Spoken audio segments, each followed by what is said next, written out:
Rafa Rius, ¿qué hay? Buenos días. Hola, Manolo y nuestra audiencia. Buenos días. Pues vamos allá.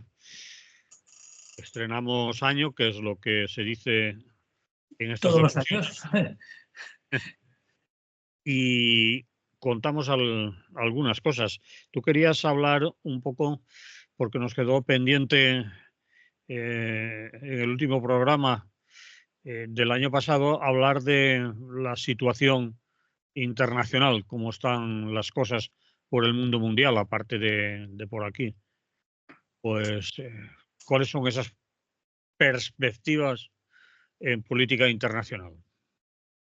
Pues eso, perspectivas, porque el futuro es pocas veces predecible. Mm, Pero bueno, no por ello hay que dejar de imaginarlo en términos de perspectiva, preparándonos para a ver cómo actuamos ante las distintas circunstancias posibles, de las cuales pues solo una se producirá, claro.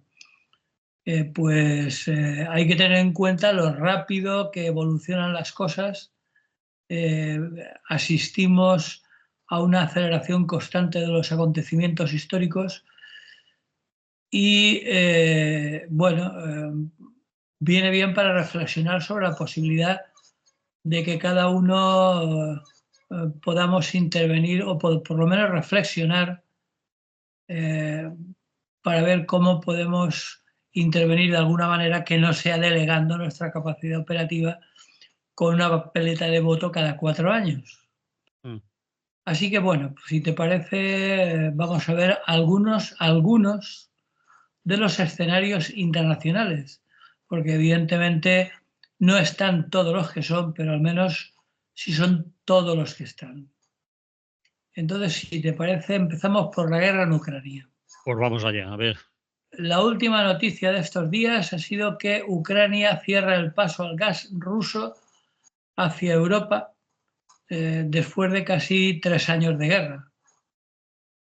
Una guerra en la que Rusia ha avanzado aproximadamente unos 4.000 kilómetros cuadrados en Ucrania durante el año 2024, que supone que desde el principio de la guerra son 7 veces más que en 2023.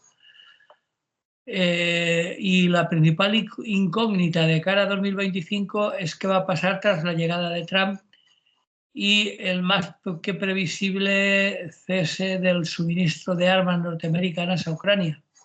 Mm, Eh, ya hemos comentado en alguna ocasión que las probables conversaciones de paz se prevé que pasen por la consolidación de la región del Donbass como territorio ruso,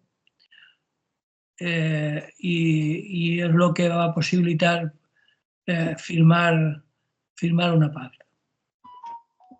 Eso, digamos, como perspectivas más probables. Vamos deprisa porque hay muchos focos. Si te parece, pasamos a Siria, que el año 25 será el año 1 después de la dictadura de la familia del Assad, eh, porque la larguísima guerra de Siria dura ya pues, más de 10 años. Pues afortunadamente, como todas las guerras, pues ha llegado a su fin, porque todas las guerras llegan a su fin algún día. mm. Y la que asola a Siria desde 2011, de momento ha conocido un desenlace provisional con la caída de un régimen que llevaba instalado en el poder desde 1969, es decir, más de 50 años. La gran vencedora de esa situación ha sido Turquía, pero habría que preguntarse por la posibilidad la pasividad de los apoyos internacionales del régimen del Assad, ¿no? El régimen que acaba de caer. Apoyos internacionales que están encabezados por un lado por Rusia y por otro lado por Irán, que como sabemos son de la confesión chiita, igual que la mayoría de sirios, ¿no? De momento, las nuevas autoridades de Damasco declaran haber reorientado su ideología, porque están formadas por distintos grupos extremistas islámicos. Pero tendrán que demostrar en la práctica que han cortado por lo sano con el yihadismo. Han dicho que, bueno, que han hablado de democracia, de convocatoria de elecciones, etcétera, etcétera, pero bueno, de momento la situación es todavía muy confusa. Así es como está la cosa en Siria. Si nos venimos para Europa, aquí al lado mismo, al otro lado de los Pirineos, lo que es posible que nos depare el año 25, es bastante probable, es el fin del reinado de Macron, ¿no? Porque lleva un año 24 totalmente caótico. Desde hace 6 meses se empeñó en convocar elecciones que perdió. A pesar de ello, nombró un jefe de gobierno de su cuerda. Como no tiene mayoría en el Parlamento, tuvo que dimitir, ha vuelto a nombrar otro de la misma cuerda y, la situación es que ha provocado un bloqueo político y una gran inestabilidad ministerial. Los ministerios no pueden trabajar porque no saben lo que van a durar. Para mantenerse en el poder, está intentando crear una especie de coalición de tercera fuerza que va desde la derecha hasta el centro izquierda. Ha elegido a François Bayrou como primer ministro, pero da toda la sensación de que está quemando sus últimas municiones, ¿no? La realidad es que la situación en Francia, como decía, es caótica.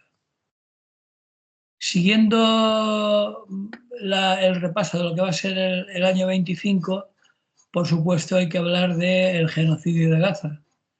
Israel está acusado desde hace ya bastantes meses directa y claramente de genocidio, porque pasan los días y el calvario de la población gazatí no acaba, a pesar de que siguen las negociaciones en Doha, en Qatar, para llegar a un alto el fuego, pero no parece que avancen, porque frente a la metódica devastación de Gaza y las cotidianas matanzas, todos los días nos despertamos con la noticia, incluido el primer día del año, con la noticia de decenas de muertos al día.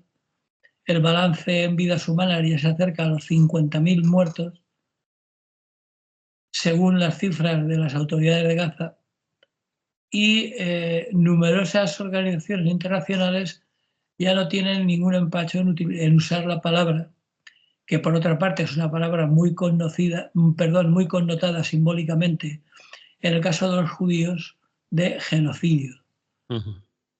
Califican los actos de guerra de Israel de la misma manera que calificaron en su día los de Hitler respecto a los judíos, ¿no?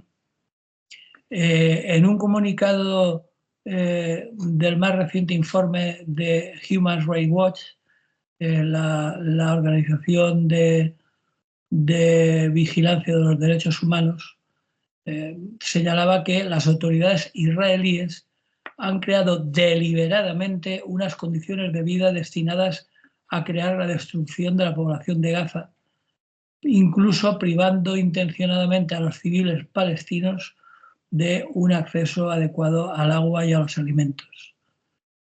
El Tribunal Penal Internacional ya en el mes de noviembre había emitido una orden de arresto contra Benjamín Netanyahu y su ministro Yoav Gallant por crímenes de guerra y crímenes de lesa humanidad.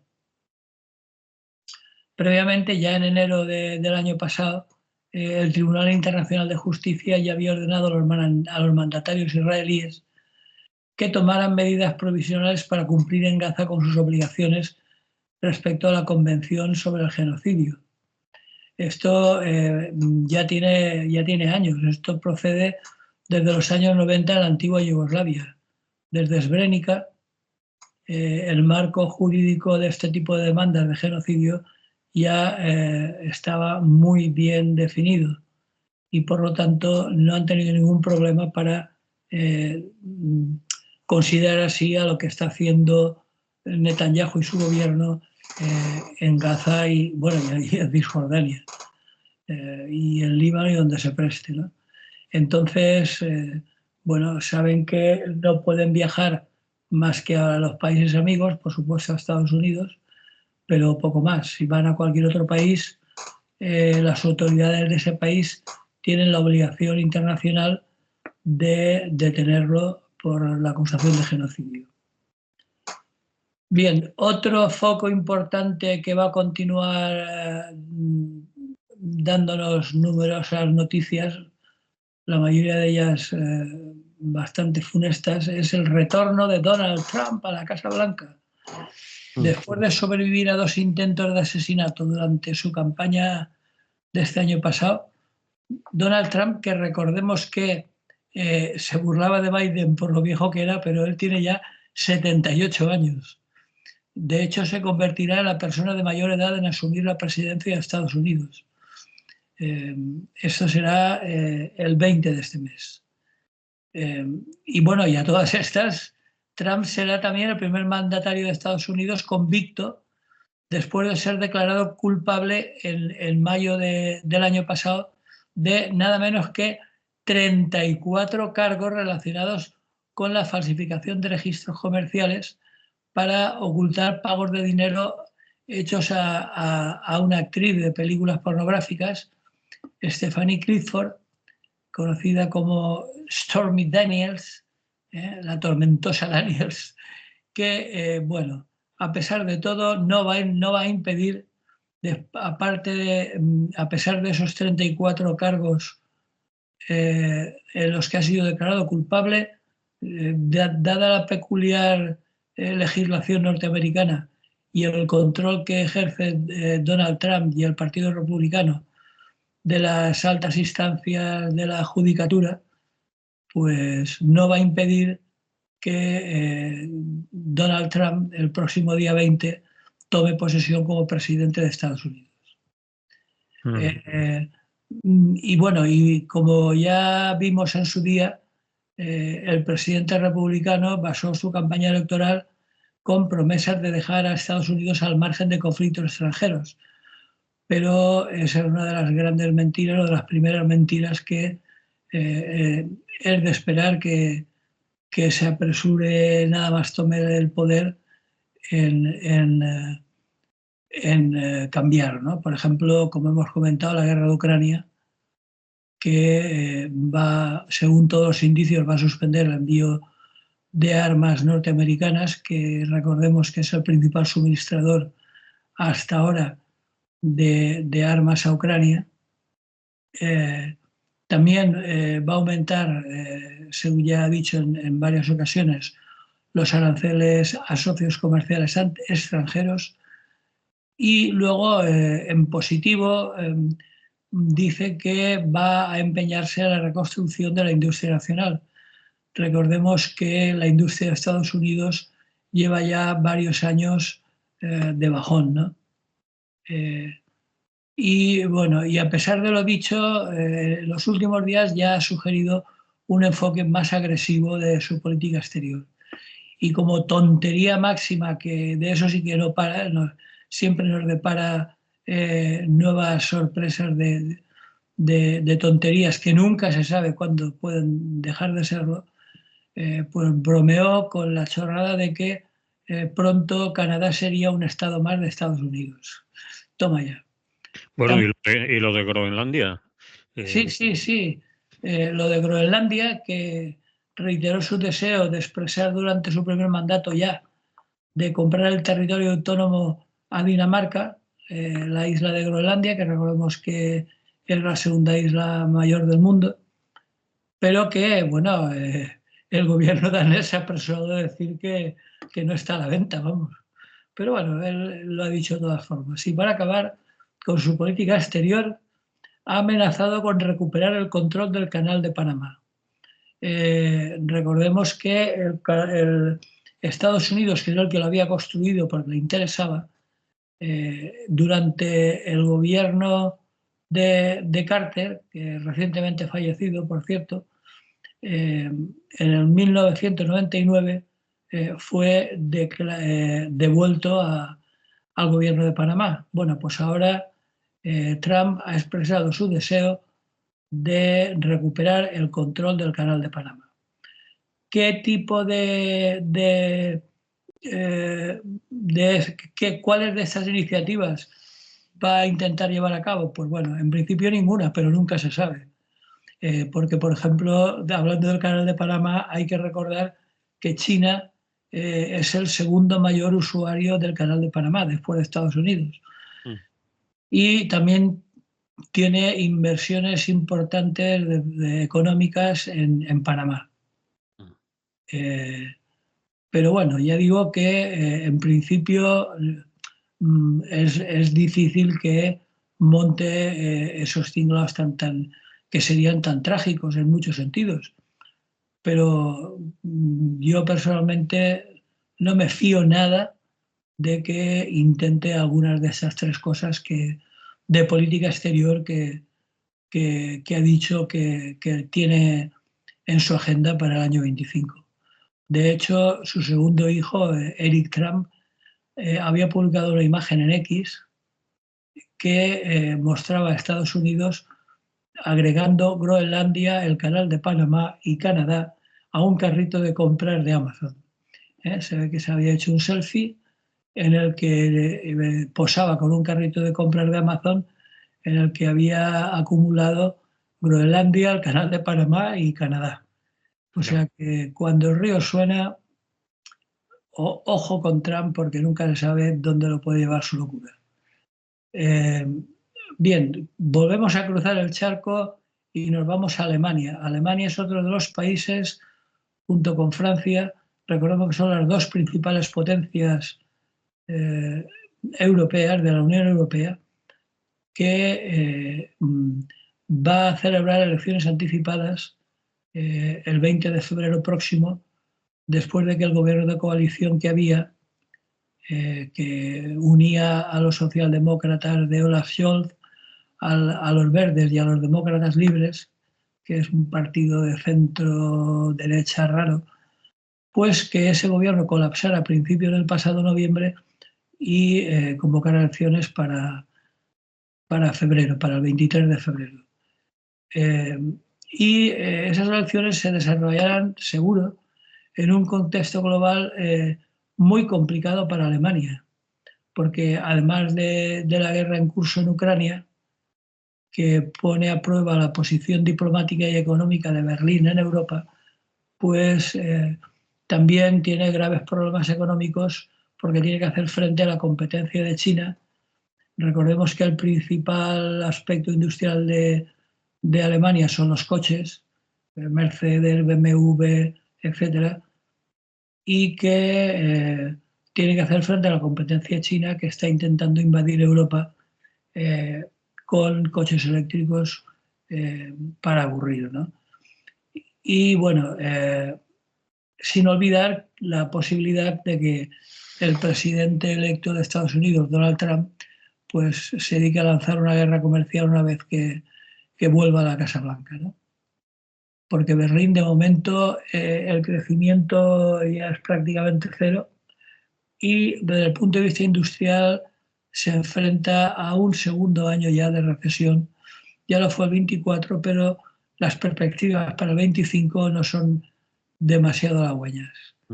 Y además es que las encuestas que se conocen hasta ahora sugieren que Scholz tendrá muchas dificultades para permanecer en el poder. De hecho, ya perdió una moción de censura el pasado 16 de diciembre y tiene unos índices de aceptación muy bajos. Y por último, también el SPD, incluso los demócratas cristianos, también se enfrentan a importantes desafíos por parte del segundo partido más votado en las últimas elecciones, que fue Alternativa para Alemania, AfD, que incluso se convirtió en el primer partido de extrema derecha que ganó una elección estatal en Alemania. Eso es la primera vez que ocurría desde la era nazi. Y además, curiosamente, fue en la antigua Alemania Oriental, es decir, en la Alemania comunista, que es donde más fuerza tiene la extrema derecha. En fin, lo tienen, como digo, muy, muy difícil en Alemania para el año 25 y bueno, veremos qué pasa en febrero. Por ir tocando un poco de todo el mundo, si te parece, nos vamos a África, donde se van a celebrar elecciones generales en Gabón. Gabón es un país del que no habíamos hablado, está en el Golfo de Guinea, justo al sur de la antigua Guinea, colonia española, Guinea Ecuatorial, y votará en agosto de este 2025 las primeras elecciones desde el fin de una dinastía familiar de 56 años, la familia de los Bongo, liderada por Omar Bongo y por su hijo Ali Bongo. Bueno, pues después de toda una serie de golpes de Estado y de pronunciamientos militares, en 2023 la Junta Militar Gobernante prometió celebrar elecciones en agosto del 25 y bueno, pues parece que de momento, y si no pasa nada raro, pues se van a celebrar. Recordemos que Gabón pertenece a la África francófona, es decir, era antigua colonia francesa, y es un país muy rico en petróleo. De hecho, varios países del Golfo de Guinea, la misma Guinea Ecuatorial, son muy ricos en petróleo. Es miembro de la OPEP y tiene uno de los PIB más altos de África. Bueno, pues parece ser que va a entrar al menos por la senda parlamentaria y celebrar elecciones este año 25. Volvemos a saltar el charco y nos vamos a Brasil. El Brasil de Lula da Silva será recordado, si no pasa nada funesto, en el año 25 porque será la sede de la COP30. Hablábamos no hace mucho del fracaso en Azerbaiyán de la COP29. Bueno, pues para el año que viene se celebrará la COP30 en una de las regiones más críticas desde el punto de vista ecológico del planeta, en concreto la Amazonía. Se celebrará en la ciudad de Belém y bueno, veremos, es para ver cómo ha quedado esa aportación de 300.000 millones de dólares que tenían que aportar los países ricos para combatir los graves problemas ecológicos y en concreto climáticos. Recordemos que el aumento de la temperatura no cesa, ya ha rebasado el 1,5% que se consideraba como tope y bueno, de momento Brasil será el anfitrión de la COP30 que se celebrará en noviembre en Belém do Pará, que está en el límite de la selva amazónica. Bien, aquí pues, los problemas ecológicos que más se tratarán serán, por un lado, la deforestación y, por otro lado, otra masacre silenciosa de la que nunca se habla, que son los derechos de los pueblos indígenas. Recordemos que en la Amazonía todavía quedan bastantes poblaciones originarias de indígenas que muchos de ellos todavía no han entrado apenas en contacto con la civilización occidental, ¿no? Entonces, bueno. Y por último, para tocar un poco todos los continentes, nos vamos a Asia y donde la situación está muy complicada. Me refiero a Myanmar, la antigua Birmania, donde una junta militar surgida del golpe de Estado del 1 de febrero del 21 está siendo atacada y sufriendo derrotas y deserciones por parte de hasta 3 ejércitos distintos que han provocado una guerra civil. De hecho, ya llevan un año de guerra civil y sigue en curso. Los combates han puesto en una situación muy complicada a la Junta Militar y bueno, han tomado ya el control de vastos territorios dentro de Birmania, de Myanmar. Y se incluyen ahí, han entrado en una cincuentena de ciudades y cientos de guarniciones militares. Han muerto, por supuesto, miles de soldados y están sufriendo bombardeos aéreos por parte de la Junta Militar contra las poblaciones civiles. En fin, una situación muy trágica de la que, como estamos acostumbrados, nunca se habla. Hay que tener en cuenta que todo esto que hemos comentado así, a salto de mata de todo el mundo para el año 25, hay mucho más. Esto es solo una pequeñísima muestra del caos del mundo en el que vivimos. Bien, entonces le ponemos algo de música a todo esto. Sí, si no tienes ningún otro foco internacional que te parezca que me haya dejado y que sea importante, pues ponemos música. Bueno, yo estaba pensando en si vas a nombrar a Sudán, porque se está viviendo allí también un conflicto armado interminable y con una población que está sufriendo una hambruna y unas calamidades superiores, incluso dicen, a lo que está pasando en Gaza, en Palestina, y ello se está prolongando ya mucho tiempo. Lleva muchos días, meses y años de la situación de Sudán, ¿no? Y es uno de los conflictos, aunque de vez en cuando aparecen medios de comunicación más olvidados que tenemos. Sí, sí, aparece, pero poco. Mm. Sí, efectivamente.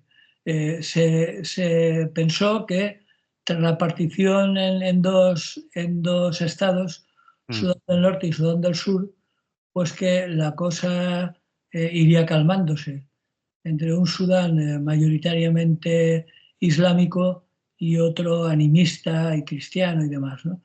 Bueno, pues parece ser que, como tú decías, no es así. Gigantescos campamentos de refugiados siguen siendo la forma mayoritaria de vivienda para centenares de miles de sudaneses y, por supuesto, como no tienen nada que rascar, es decir, no tienen ninguna fuente de recursos que pueda interesar a los países importantes, pues están olvidados. Y después de una larguísima guerra, a pesar de, como digo, de la división del país en dos, pues la guerra continúa y lo que es mucho peor, como tú decías, es el sufrimiento de tantos cientos de miles de personas. Mm. En fin, dejémoslo porque si se nos ocurre alguno más, Sí, sería sí. también de ese estilo. O sea que mejor hacemos una pequeña pausa. Bueno, pues vamos a ello.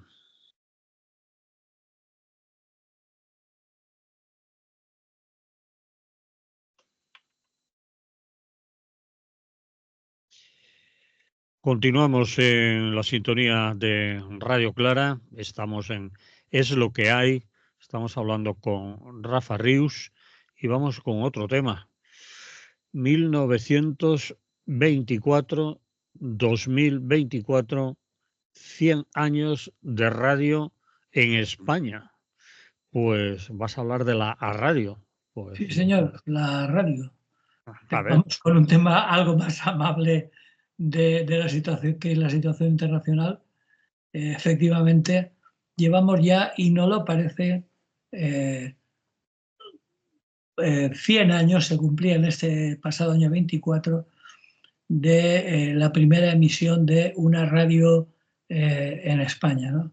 Bueno, Mm. había habido algunos intentos anteriores con las famosas radios de galena, aquellas, pero la primera emisión oficial, digamos, de la radio se realizó el 14 de noviembre del 24 del siglo pasado por EAJ1 Radio Barcelona. Lo de 1 evidentemente es porque era la primera. Era considerada la primera emisora con licencia en nuestro país. Así que en 2024 se cumplían 100 años de la primera emisión radiofónica en España. Y el mes que viene pues habrá ocasión de celebrarlo de nuevo con el Día Mundial de la Radio, que es el 13 de febrero. Bueno, pues era simplemente un recordatorio, una especie de homenaje a un medio de comunicación que ha sabido evolucionar y adaptarse a los nuevos tiempos y ha sabido seguir atrayendo a los oyentes a las ondas durante un siglo ya de transmisiones radiofónicas. Porque desde sus primeras emisiones la radio ha estado presente en la vida de millones de españoles, acompañándolos en su día a día, de camino al trabajo, de noche, de madrugada, para aquellos que se desvelaban, y ha hecho una contribución única y fundamental al desarrollo de la sociedad española, sobre todo por su gran valor informativo, cultural y social. Por supuesto, emisoras, y más hoy, hay de toda clase, pero en general, si repasamos la historia, su aportación ha sido fundamental. Recordemos que la primera cadena fue la cadena SER, que fue la cadena de emisoras pioneras en emitir en España. En Valencia concretamente fue la tercera o la cuarta, ahora no recuerdo, también en los años 20. Y en estos 100 años el medio radiofónico ha consolidado su posición de un claro pilar informativo, porque siempre se hablaba de que, bueno, cuando llegara la televisión, estoy recordando a lo largo de los años 60, cuando la televisión en España empezó a hacerse masiva, y algunos agoreros decían que la radio tenía sus días contados, ¿no? Bueno, pues como hemos visto, no ha sido así. La radio tiene unas especificidades que son absolutamente, que la hacen absolutamente diferente del resto de medios informativos, y que incluso consigue llegar con la palabra hablada hasta lugares de difícil acceso geográfico y hasta colectivos minoritarios, ¿no? Entonces, bueno, la historia de la radio es un poco la historia de los últimos 100 años de España. Incluso han sido mensajeras de diversos acontecimientos históricos, no todos positivos, ¿no? Recordemos que durante la Guerra Civil, sobre todo el bando golpista utilizó masivamente la radio para difundir mentiras y bulos como un arma más de guerra, ¿no?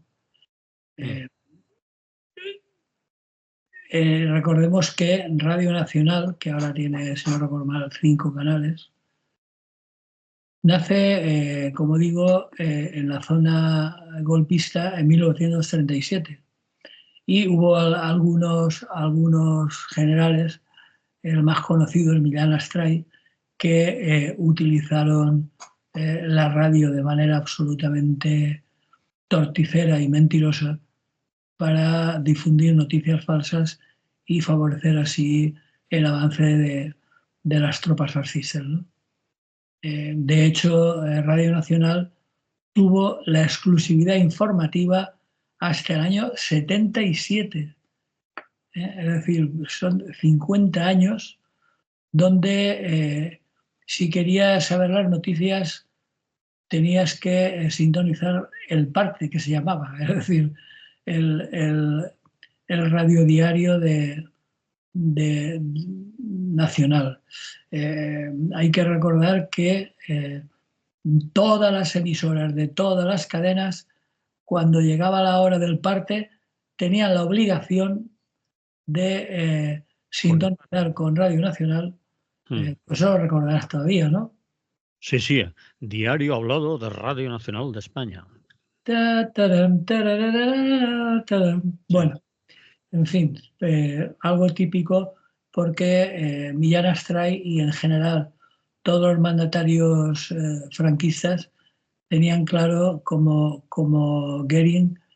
Goebbels, que la propaganda es fundamental y la radio era un medio idóneo para estos diarios hablados que, bueno, que como digo, siguieron hasta 2 años después de la muerte de Franco. Bien, es curioso recordar hitos históricos, por ejemplo, algunos anuncios publicitarios de las distintas épocas, es muy curioso.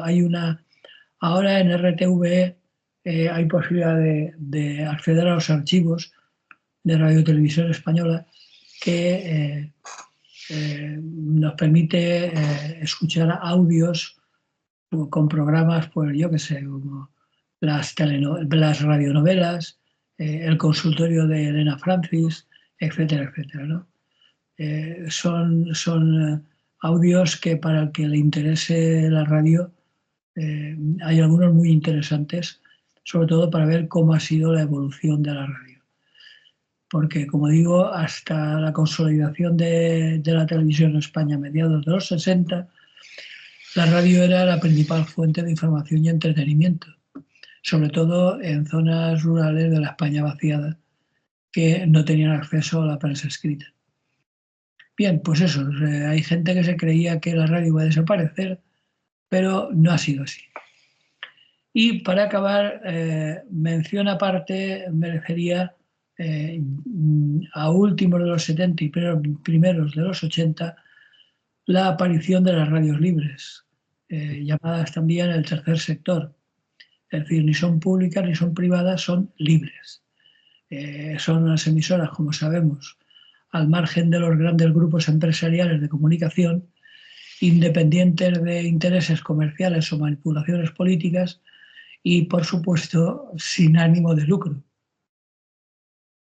Entonces, bueno, a partir de la importancia que tuvo el movimiento de radios libres en otros países de Europa, pues comenzó a reproducirse en España.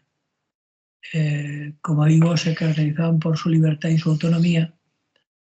Y bueno, hay un libro muy interesante que recorre bastante la historia de este movimiento, un libro de José Emilio Pérez Martínez, historiador de la radio, que el libro se llama La voz de los sin voz, que es un poco el lema de las radios libres y que, bueno, ocupó todo lo que conocemos en España por la llamada transacción, o sea, de la transición, y sobre todo en la época socialista, siendo de las pocas voces críticas que podían darnos una idea un poco distinta de la propaganda oficial. Así que, repito, La voz de los sin voz, José Emilio Pérez Martínez, publicado por Ediciones Sílex. Bien, y hablando de radios libres, pues en el mes de marzo del 82, unos jóvenes en aquella época, ahora ya no tanto, de pensamiento libertario, lanzaron desde la cocina de un primer piso de un edificio un cable hacia la antena en la terraza y se difundió por primera vez en las emisiones de Radio Clara. Y bueno, pues 40 años después, aquí estamos. 43 vamos a hacer. Sí, 43. Casi la mitad de lo que lleva la radio en España. Sí, señor, 43 en el mes de marzo. Lo cual es mucho. Bien, pues aquí estamos hasta que el cuerpo aguante.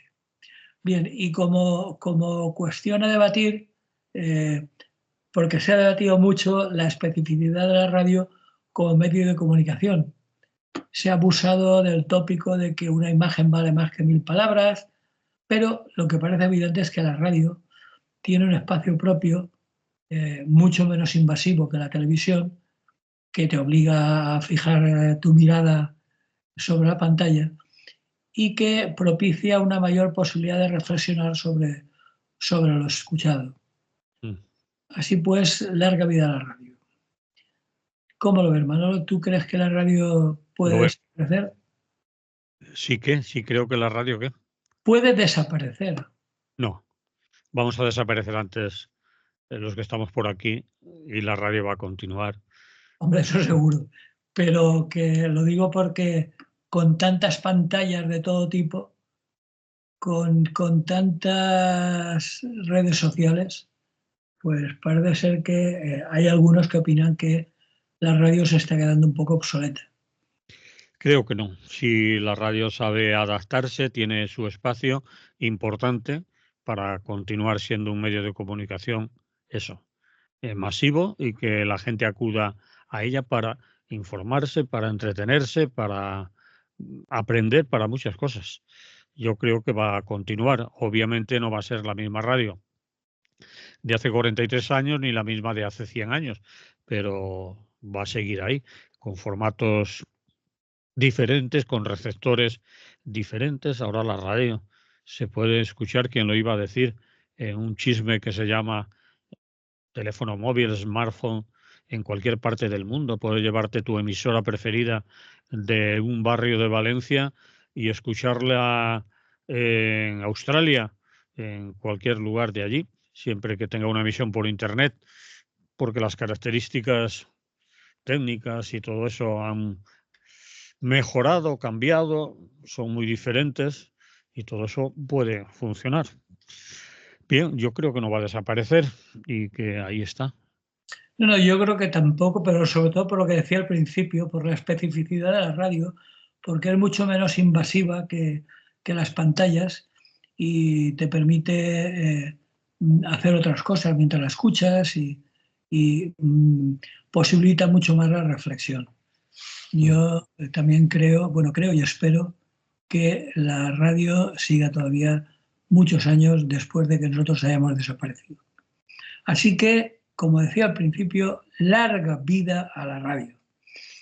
Pues muy bien, pues vamos a terminar con otro asunto, a ver cuántos minutos nos quedan para eso, Rafa. Te lo digo enseguida, muy poquitos, joder, como mucho 5, como mucho, ¿eh?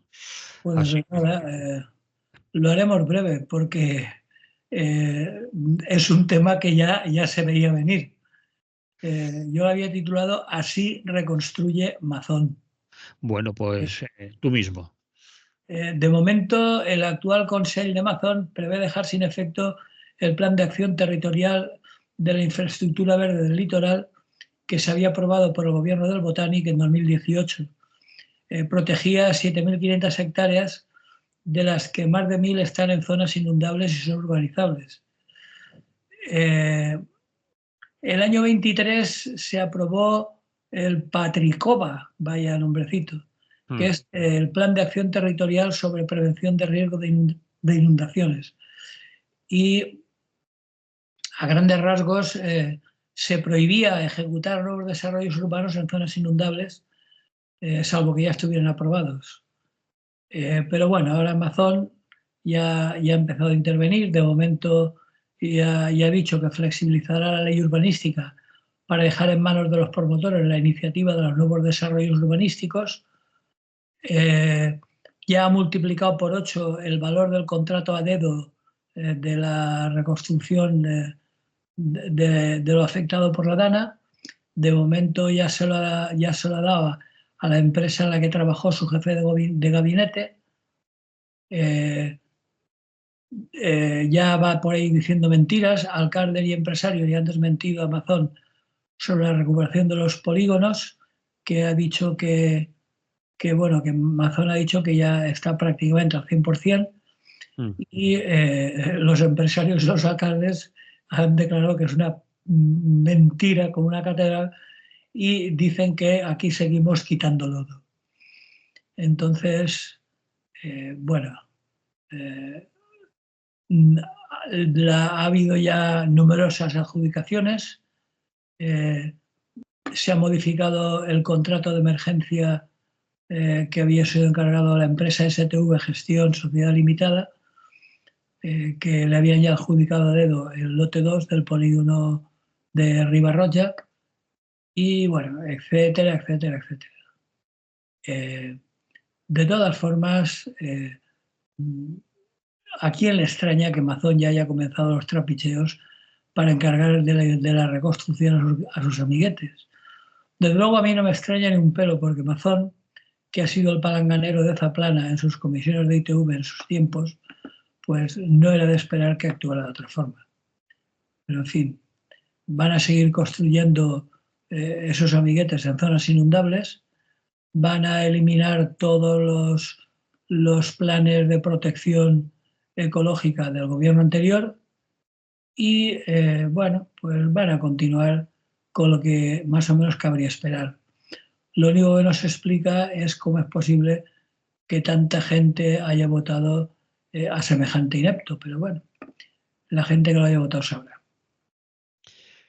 Bien, sobre esto quizás tengamos que hablar más veces, también más detenidamente, analizarlo, comentarlo, entrevistar a gente que está siguiendo estos desvaríos urbanísticos del señor Mazón, que van, me temo que para largo, y que va a desandar muchos de los pasos que se habían avanzado, tímidos e insuficientes por parte de gobiernos anteriores, y que vamos a volver bastante atrás. Terminamos aquí, Rafa, ¿te parece? Me parece perfecto. Pues como se dice en estos casos, nos seguimos la semana que viene, si no ha pasado nada. Muy bien, pues nada, salud y buen día.